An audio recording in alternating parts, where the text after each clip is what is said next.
In Pit Lane would like to acknowledge the support of the following sponsors. We thank them for their support of In Pit Lane.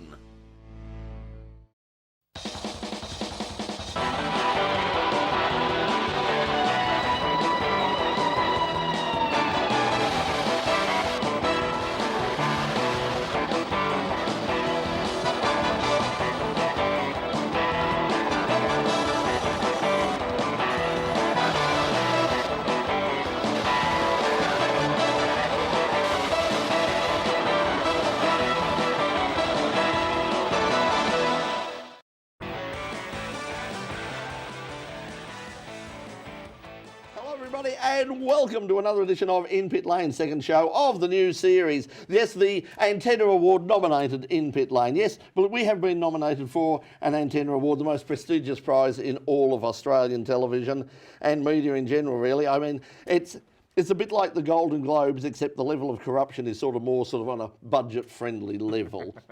I mean, millions of dollars are allegedly spent on Golden Globes, whereas I think for an Antenna Award, a halfway decent bottle of red and a blowjob and you're going to be right. Now, coming up this weekend, when we finished the program last week, Cam's made a shock announcement. They decided to axe the Formula 4 championships, and we're going to find out basically what's happening next. I mean, what happens with the world of motorsport for young open-wheeler drivers. We'll be finding out that with our guest, Paul Zsidy, well-known local racing driver and team owner. Also, of course, on the desk with me, as per usual, is Craig Doc Latigo. Doc, welcome to the program. Thanks, Brett. Thanks for having me again.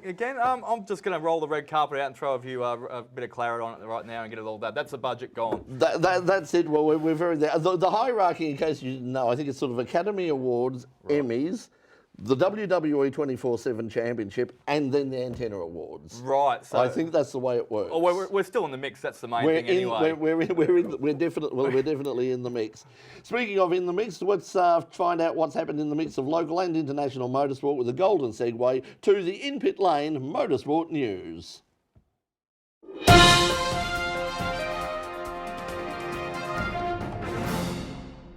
The weekend format for the new S5000 series has been announced. There'll be 3 races, 2 qualifying races, 1 on Saturday afternoon and 1 on Sunday morning before the Sunday afternoon main race. The 2 qualifying races will feature a ludicrously convoluted grid format designed to artificially spice up the racing. The fastest qualifier will be asked to nominate their grid position for the first qualifying heat. Once the fastest qualifier has made their grid selection, the second fastest qualifier will make theirs. The process repeating through the top 3/4 of the field. Then turn the knob 2 times to the left, then once to the right, keeping an even pressure on the grommet. Spin around twice, deflate the inflatable with the plastic tool provided, unzip the zipper, applying light forward pressure, face towards the east, stand on one leg, bow your head and quietly scream, "Leave the thing alone already!" The grid for the second qualifying heat will see the top 75% of the field reversed based on the driver's post-qualifying selections. Those in the bottom 25% will start both qualifying heats from the positions they secured in the traditional qualifying session as God and the FIA intended. Providing, of course, that you believe in God, and indeed the FIA. The grid order for the main race will then be based on points scored during qualifying and the 2 qualifying heats, divided by the longitudinal coordinates of the planet Neptune during the 3rd quadrant. Simples. Competitors in the Alfa Romeo Club Super Sprint meeting last weekend got a preview of the new improved, exciting new look, same great taste Sandown Motor Raceway. The improved runoff area at turn 6 will hopefully make the area a little safer, and the new concrete wall should be a little more resilient than the old Armco that needed to be rebuilt every time someone hit it. There's still a gravel runoff section to be completed, but it will all be ready for the Nationals round and the debut of S5000 in 2 weeks' time. Charles Leclerc has won his 2nd straight Formula 1 Grand Prix with an all-the-way win at Monza for the Italian Grand Prix. Starting from pole, the Frenchman held off the challengers, first of Lewis Hamilton, then Valtteri Bottas to take the popular win. It was another Grand Prix to forget for Leclerc's teammate Sebastian Vettel, who spun before hitting Lance Stroll as he rejoined the race. Stewards gave Vettel a 10-second stop-go penalty for his dangerous re-entry. He eventually finished in 13th place. Max Verstappen also had a weekend to forget after getting caught up in an opening lap midfield skirmish. After replacing a damaged front wing assembly, the Dutchman recovered to finish 8th. It was a much better weekend for Renault, with Daniel Ricciardo leading home teammate Nico Hülkenberg for 4th place as the team relished the long straights and low downforce at Monza. Despite his 3rd place finish, Lewis Hamilton still leads the championship by 63 points over Bottas as the circus rolls on to the next round under lights at Singapore on September 22nd. A lucky escape at Monza for young Australian driver Alex Peroni in the Formula 3 race. After last week's tragedy at Spa, hearts were in mouths as Peroni was launched into the air by one of Monza's infamous sausage curbs. Thankfully, he survived with concussion and a broken vertebrae in his neck, but is expected to make a full recovery. The famous Indianapolis Motor Speedway and the NASCAR Brickyard 400 saw a win to Stuart Haas driver Kevin Harvick in a dominant performance in a race with plenty of drama. Harvick started from pole and led for the majority of laps to take the win from fellow Ford driver Kyle Larson and Darrell Wallace Jr. in the Richard Petty Chevy in 3rd place. There was no shortage of drama in the race, with crashes taking out some of the sport's biggest names. Brad Keselowski came together with Eric Jones to end their night early on lap 48. But the big one came much later with a huge crash involving Jimmy Johnson, Kurt Busch, Paul Menard, William Byron and Daniel Hemrick, Chris Boucher, Parker Kligerman and Matt Tiffett in turn 2. The crash ended Johnson's chance of making the playoff. But there were no such problems for Harvick, who went on to win the race and got the chance to join his family to kiss the bricks. A big weekend for Lexus at the latest round of the Super GT at the Autopolis. Former Formula 1 driver Heikki Kovalainen and his co-driver Yuichi Nakayama saw a mid-race gamble to take on wet weather tyres pay off with a hard-fought victory. Honda driver Bertrand Biquet, who had led early, closed in on Nakayama late in the race but couldn't catch the Lexus to give the Saab team their first victory since last year's round in Thailand. Ryo Hirakawa and Nick Cassidy fought back through the pack to finish 3rd in their Lexus. It was a good day for Lexus in GT300 as well, with the GT3 Lexus of Hiroki Yoshimoto and Ritomo Miyota taking the win. And that's the in-pit lane news for the week commencing Monday, the 9th of September 2019. We'll have more news next week. Yes, we're going to go to a break now for all our viewers on Channel 31, but when we come back, we're going to talk about the future of entry-level open-wheel racing in Australia in light of CAM's decision to axe the Formula 4 Championship. Our guest will be Paul Zsidy, well-known driver and team owner, and we'll be he'll be discussing that just a little while when we come back on In Pit Lane. So don't go away, we'll be right back. Okay, so those of you watching live on Facebook or YouTube, I finally got the tally light, so I know what camera I'm on now. Completely threw me. Have we got any comments so far? I mean, anything that you can actually read out on air? Oh, a little bit of banter. Paul, they said you got the guns out tonight, so and no spray tan either. No spray tan. Sun's out, guns out. Exactly. Spring has sprung. They said you're already flexing the guns out, mate. Well, no, I'll be in the Daintree at the weekend, so it'll be 29 degrees up there. So I will be working on the tan there. But no, down here, just been hiding from the cold. Yeah, well, I suppose you've got to keep fit. I mean, sort of, to get behind the wheel of your Formula 4. You do a lot. You still do quite a bit of driving, don't you? Well, I actually started my driving as a 45-year-old, so it's quite funny. Hit the big 50 this year, so yeah, I've actually got to work really hard on my fitness, and I do that purely to make the driving easier and better and fit in those cars better. I'm racing against super talented 14 to 18-year-olds. It's quite ridiculous. To my non-motorsport friends, I say me racing in Formula Ford is the equivalent of me going out next weekend and playing the Australian PGA Junior Golf Open. Good to see you using the Benjamin Button effect, though. You're going backwards. Exactly right. So, no, look, you flatter me by putting me in the driver category. I'm an enthusiastic gentleman at best. I don't have delusions of grandeur in that regard at all, but it is quite a privilege to share the track with these young guns as they come through. Do you think as a role as a senior age bracket out there that you can actually don't say senior. He's only just about to finish. Oh, okay. Well, he's nowhere near. I got 10 years on this guy. I'm feeling terribly old already. Yeah.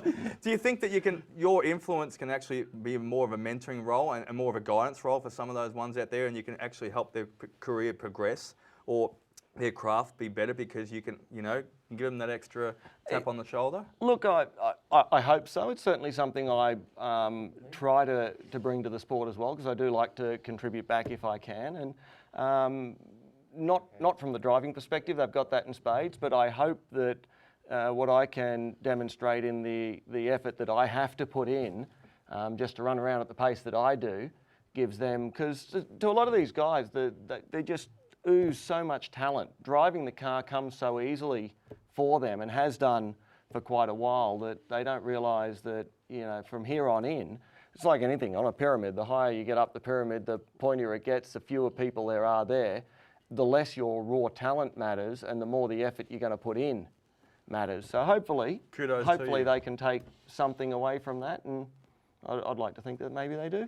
Well, we'll find out a bit more about that when we come back on air. But for the moment, I must say, coming up at the start of the program, we thank our supporters, and one of those supporters is the under 2 litre sports sedan guys. They're up at Winton this weekend, up with the super trucks, and we put together a little bit of a TVC to show you what you might see if you head up this weekend to Winton Motor Raceway. So let's play that. Let's play the TVC and tell you about Winton this weekend. See Australia's fastest under 2 litre sports sedans at the Imbalanced Oils Victorian under 2 litre sports sedan championship this weekend at Winton Raceway. Also, the return of the super trucks. The Imbalanced Oils under 2 litre sports sedan championships this weekend, Winton Raceway. You can tell we have an expert. Paul was just pointing out that was not Winton. The footage was not Winton. No, we don't have any footage from Winton. Winton is beyond our budget. Winton is interstate. Winton is more than 3 hours, and if it is more than 3 hours, I fly. Okay, now just a reminder that we will have some music coming up. Zach Eden will be joining us a little bit later on in the program. We'll have a bonus song for those of you watching on YouTube and Facebook, and also he'll take us out from the Channel 31 program at the end of the program. But I think we're ready to go back to Channel 31, or at least one of us is. Trouble is, it's not me. Pete? 4, 3.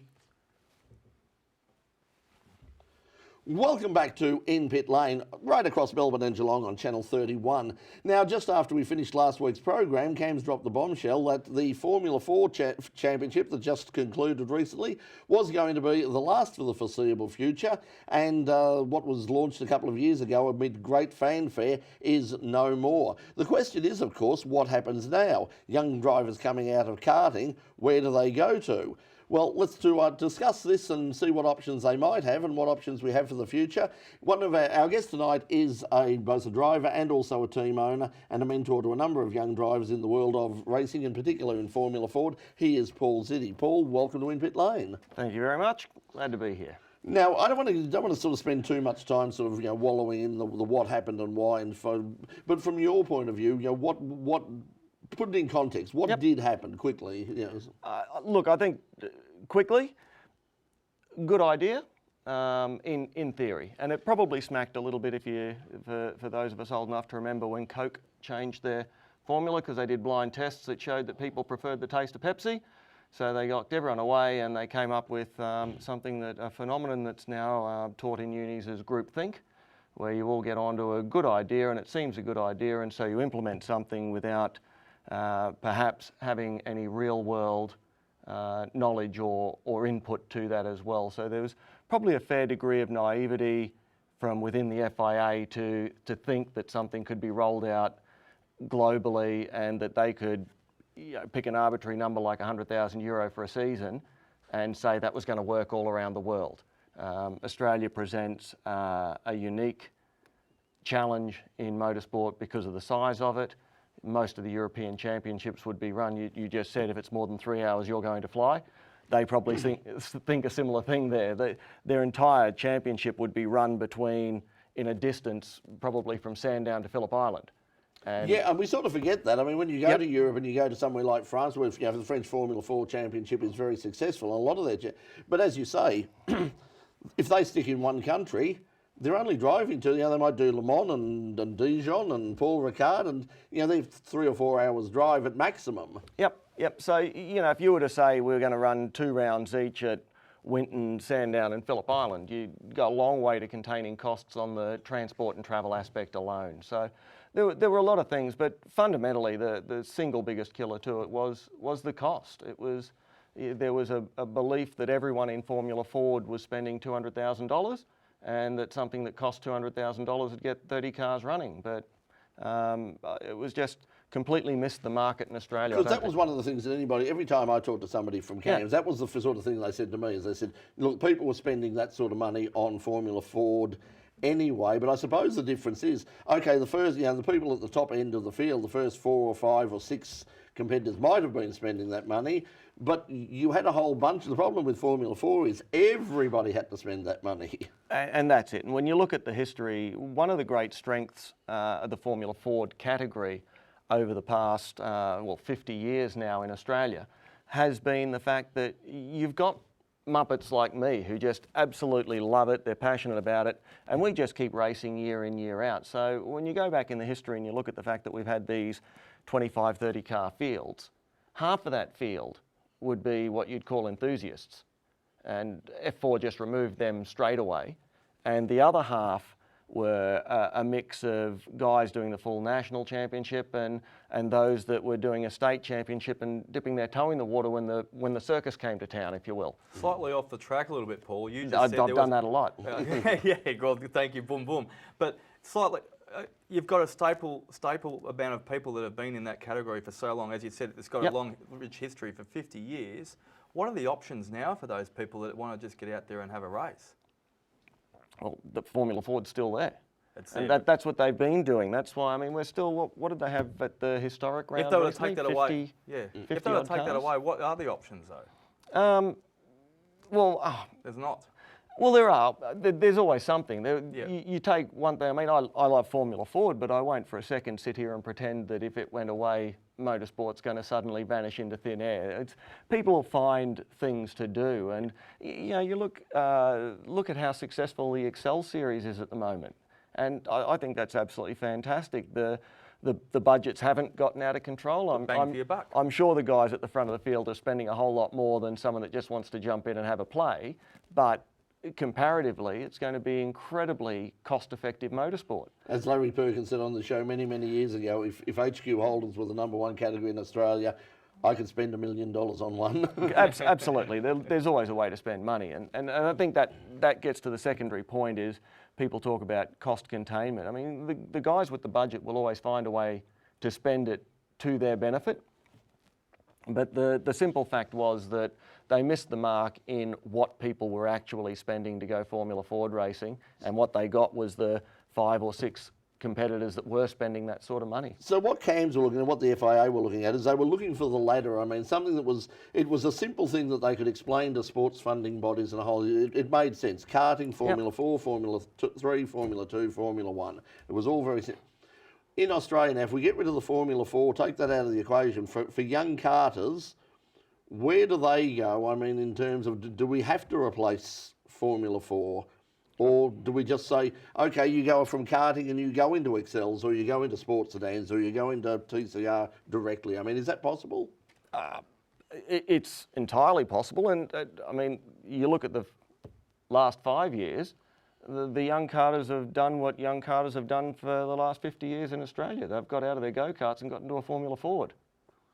Our numbers have been very strong. We had 25 cars at Wakefield Park last weekend. So it hasn't gone away. The fact that it may not have national championship status from CAMS has done nothing to detract from the quality of the racing or the quality of the development and the training that a Formula Ford provides. That's a robust field for this time of year, even because it's still the end of winter. It would have been less than 20 degrees there, even at Wakefield.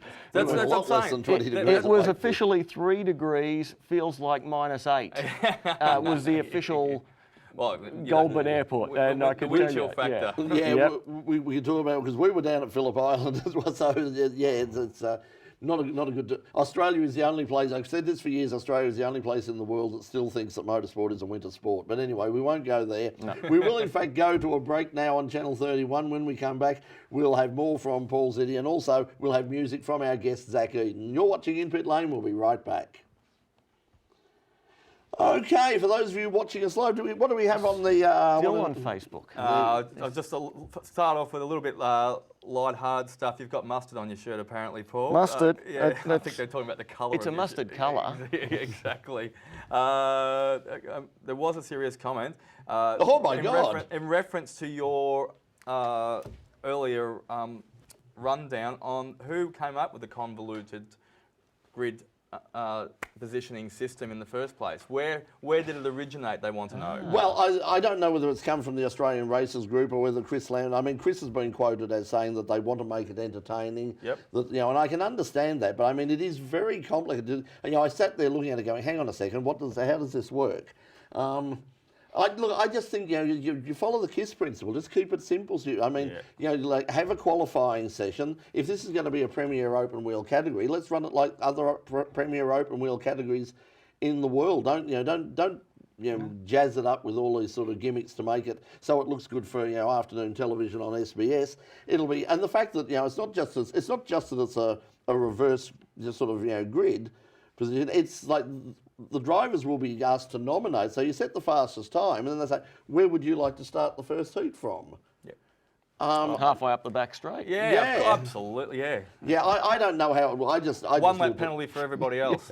I just think it's hard enough to explain motorsport to mainstream media as it is. You go in, I mean, in mainstream media I was involved in the past, and they go and they say, who won the big race? You say, well, actually, there's not just one big race, there's 3 big races. And they go, we don't have room for 3 big races. We want 1 big race.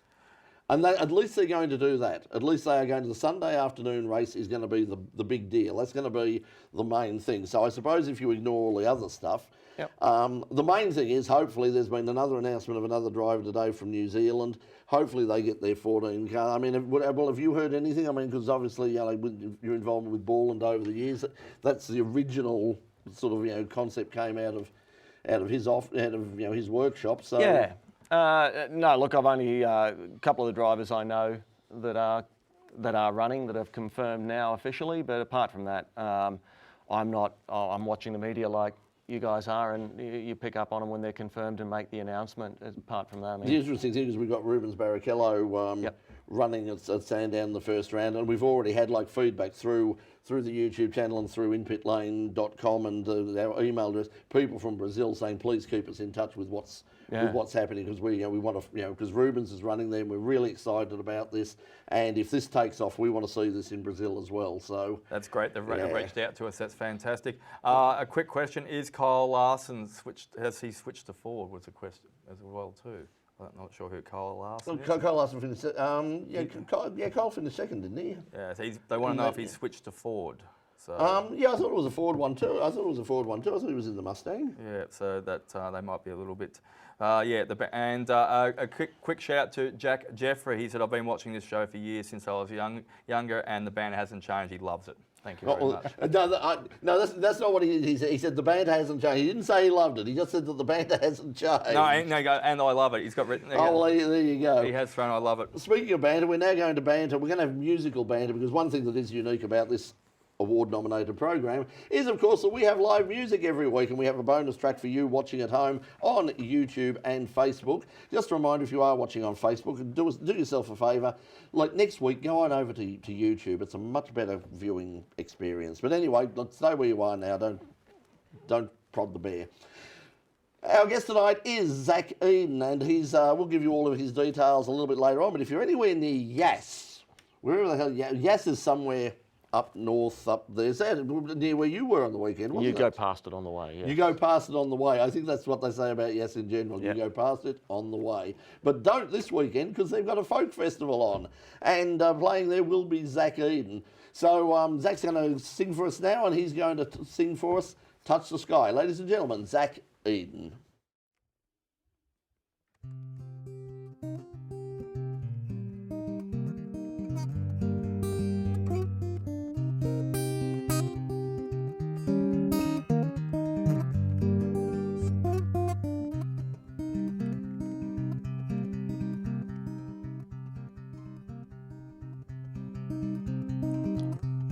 I haven't seen your face for months on end, so I think it's time we reconnect. A brightly colored club is usually where you be, so I ask around, I hope you come to me. Baby, a crazed looking man led me to a booth. He wore 2 gold studs, 1 silver tooth. I hugged you in my hands, held you to my lips. I'm a happy man. Gosh golly, Miss Molly, I can almost touch the sky.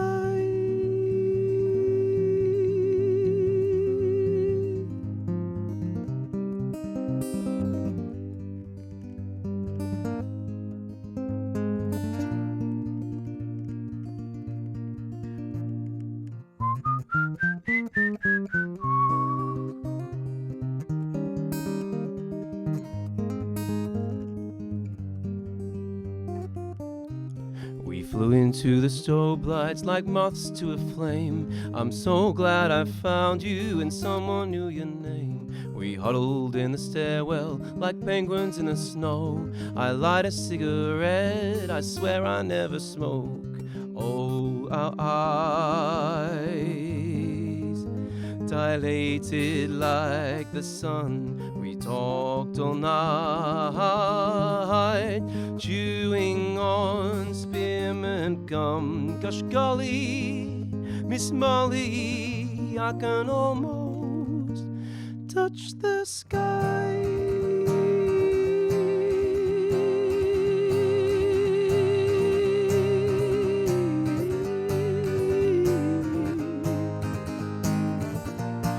Touch the sky.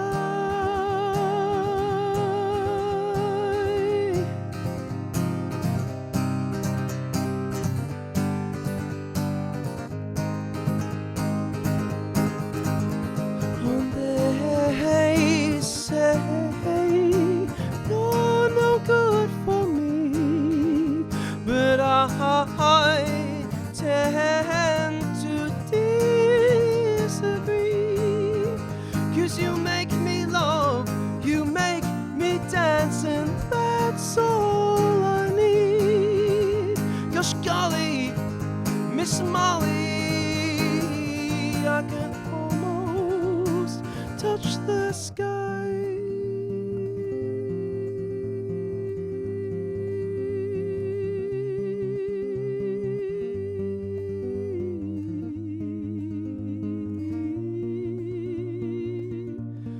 Touch the sky.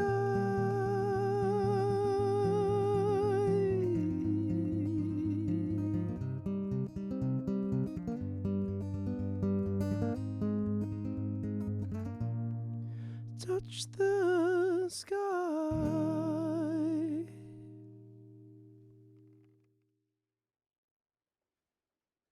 Zach Eden and Touch the Sky, and as I said, Zach will be performing at the Yes Folk Festival this weekend. He also has music out on Spotify and iTunes, and you can check him out at zachedenmusic.com. He'll be joining us a little bit later on. There you go, there's all the details.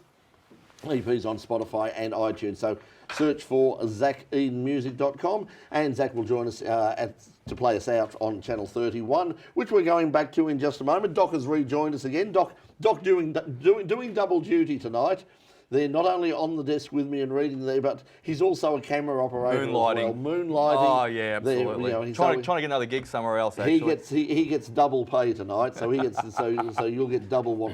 Double pizza? Double pizza, because that's how we pay we pay in pizza. 2 slices. Cheap pizza at that. So good taste. I think we're just about ready. What's the situation, Pete, with time? We're 7 minutes 30 in the next segment. in the next segment. Okay, so that sounds about right to me. That gives Zach time for his song, and that gives us time to wrap up here. You So, only need to talk for 5 minutes, actually. what's that? You only need to talk for 5 minutes in the next segment. Only 5 minutes. Good God, how will we manage to get all those words in such a brief amount of time? What have we got? Have we got any more comments? Yeah, we've been corrected. We stand corrected. We do not get it wrong all the time. Carl Larson actually drives a Chev at the moment. He does. Well, I don't know where I got So that from. someone must have heard a rumour. It must have been a backroom job or something like that, saying that he might have whispered someone in his ear from Ford. So that's a bit of interest in that. Hello. Okay, so that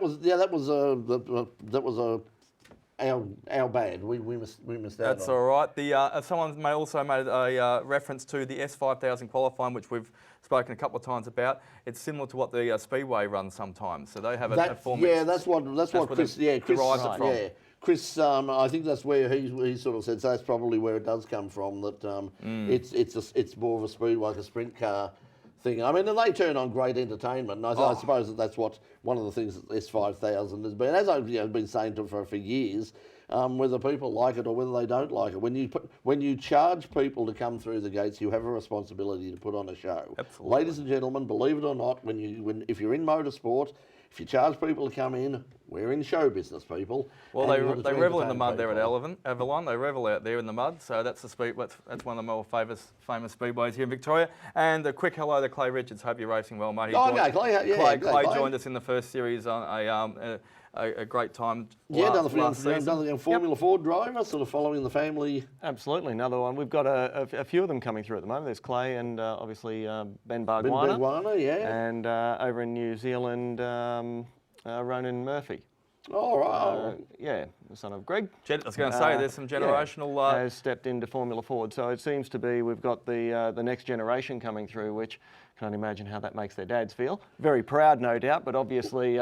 Can't believe where the time has gone. And is it time to implement the father-son rule like AFL rules? Yeah. It's like I said when Clay came on. I mean, he's now about the third generation race that I've spoken to. I mean, we've gone through 3 generations of Brabham. We've gone through 3 generations of Richards now, 3 generations of Davidsons. Stillwells? Yes, Stillwells, yes. We had Bibb on. Dave Stillwell, I'm not sure if he's any relation. Yeah, he's definitely a relation. Dave's watching right now. The rest of the Stillwell family won't always admit to it, but yes, David is a relation. They're all congregated around the TV right now. basking in the glow. Okay, we're ready to. I suppose we're ready to go back, are we? Okay, Pete. Welcome back to In Pit Lane. Our guests are Paul Zsidy, and alongside me in the co-host chair is our friend Craig Gladigo, Doc. And let's just wrap it up quickly for Formula Ford. Do you see a possibility of Formula Ford as a national category, sort of as a championship category, making a comeback, or do you think there's been too many bridges burnt and the CAMS will say, well, we're bringing something back, but it won't be that? I certainly hope it's not a case of the bridges burned. There were obviously, at the time that it all came in, there were some very hot under collar people for lots of very, very good reasons. But certainly the current group within Formula Ford, both as a competitor group and I'm not on the administrative side of it at all. So any of my comments, I suppose, as the disclaimer there, any of my comments tonight are purely my own opinions. I don't represent anybody. So if you think that, if you agree with what I'm saying, great, happy days. If you, like a growing number of people, think I'm just a silly old bugger and should be put out to pasture, then don't hang that on Formula Ford or Borland Racing or CAMS or anyway. This is purely my own thoughts and opinions. But whether CAMS would bring Formula Ford back as a national championship, I don't know. That'll be up to them, and I wouldn't even dare to Is there a way we can sort of, like many years ago, this will tell you how long ago, on this show we had the late Howard Marsden when he was motorsport manager at Ford. And on that particular night, Howard brought in a CD which had some artist impressions of what the marketing department at Ford, the direction they wanted Formula Ford to go in, and that was wings, mainly for aesthetic reasons more than Yep. anything else, but to make the cars look more modern, to make them look more like current day open wheel cars rather than looking like something that's come out of the 60s or 70s. Is that something that you think Formula Ford needs to consider? I mean, just trying to create a whole new look and making it more modern, more contemporary to appeal to a younger audience? Well, they actually did that in the UK, and it didn't particularly work. And that's the thing. You get a lot of people involved in it. Sort of gets back to where we started, which is you got the FIA all sat down inside closed doors and went, "This is a great idea. We'll roll it out." And we heard the thud as it fell off the edge of the table. And I have driven past those closed doors, and Yes. they're very impressive closed Exactly. doors indeed. But you get the same thing. You got marketing guys say, well, they've got to make them look a particular way, or what's wrong with just looking at the fact that what they are is a great, simple, cost-effective, simple to run. So a lad and a dad, or a girl and a mum, let's not be sexist here, could run one of these. The technical aspects you can get from people who can provide that to you, but the actual maintenance on them, they're just a big mechano kit. If you've been running your own go-kart, you can run a Formula Ford. And I think that's been one of the great strengths. So what's wrong with, if it ain't broke, don't fix it. It's just, they're a great training class as they are and provide great value for your money. Before we go, the year is sort of wrapping up, but you guys will be at the final round of the Victorian State Championship? Yeah, in about 2 weeks' time. 2 weeks, a grand final, yeah, it's always grand final weekend. But Yeah, because, who cares about football when you're going motor racing? Really warmed at the fact you were coming on tonight, Paul. We appreciate Excellent. that. Thank you. But and we've been talking a lot about categories right now, but Yep. we're renowned for the bludgeoning, some say hard-hitting questions here tonight. But a little bit about you for a change. What's the car you've enjoyed most over the years driving? What sticks out for you? What's your favourite drive or favourite car? Absolutely love my single-seaters, but a good mate of mine, Phil Finger, down in Druin, every year for the 6-hour regularity, lets me share his little Corolla with him, so I'd have to say that's a ton of fun. But in terms of most excitement, Mike Borland designs and builds Spectrum Formula Fords. He's done a 2-litre, the Formula Ford 2000. 2000, yeah. He's done a variant of that's been very successful in the US, and we've got one of those here that we've had as a bit of a rolling test bed, and got to say that at Phillip Island, wings, slicks. That knocks your socks off. That was amazing. First time you go through turn 1 flat, I go through turn 1 flat all the time. The car won't go any fast enough to bother using brakes. Exactly. Paul, thanks for joining us. We'll see you My in action pleasure. at the end of the month down at Phillip Island for the Victorian State Series. Good luck with the antenna awards. Well, I hope thank I you get very invited much. to the after party. I imagine that'd be quite the reception. It will be quite. If we win, it'll be a bloody miracle. Now, thanks for joining us at home. Now, our musical guest tonight is Zach Eden, and Zach is appearing this weekend at the Yass Folk Festival. He also has music available in EP on Spotify and iTunes. You can see him. You can catch up with Zach at zachedenmusic.com, and he's going to take us out tonight. So, from all of us here at In Pit Lane, thanks for joining us. And now here's Zach Eden and Chasing the Wind. Good night. Well, you said time and time again to buy a house in a good location, save my superannuation.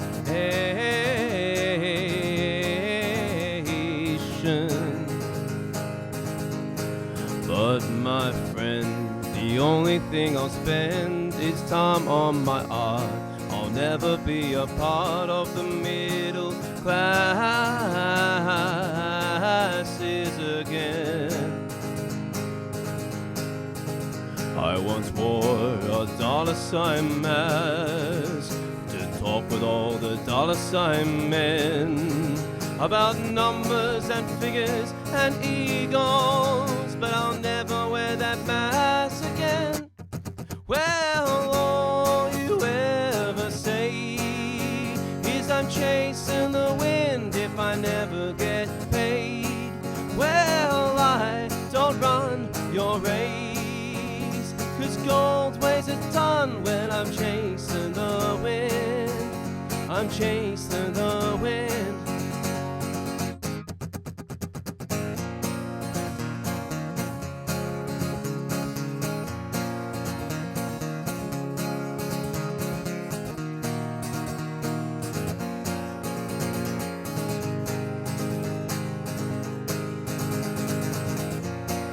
I used to prostitute out my time till I became a $20 note and I resigned. 'Cause one day I realized money can't buy you life. I once wore a $sign mask to talk with all the $sign men about numbers and figures and egos, but I'll never wear that mask again. Well, all you ever say is I'm chasing the wind if I never get paid. Well, I don't run your race, 'cause gold weighs a ton when I'm chasing the wind. I'm chasing the wind, and I understand that people think I'm crazy, 'cause maybe I am, but money won't save me, and it's harder already, that the bigger our wallet, the louder applause. And I'm chasing the wind, I'm chasing the wind, I'm chasing the wind. Well, all you ever say is I'm chasing the wind if I never get paid. Well, I don't run your race, 'cause gold weighs a ton when I'm chasing the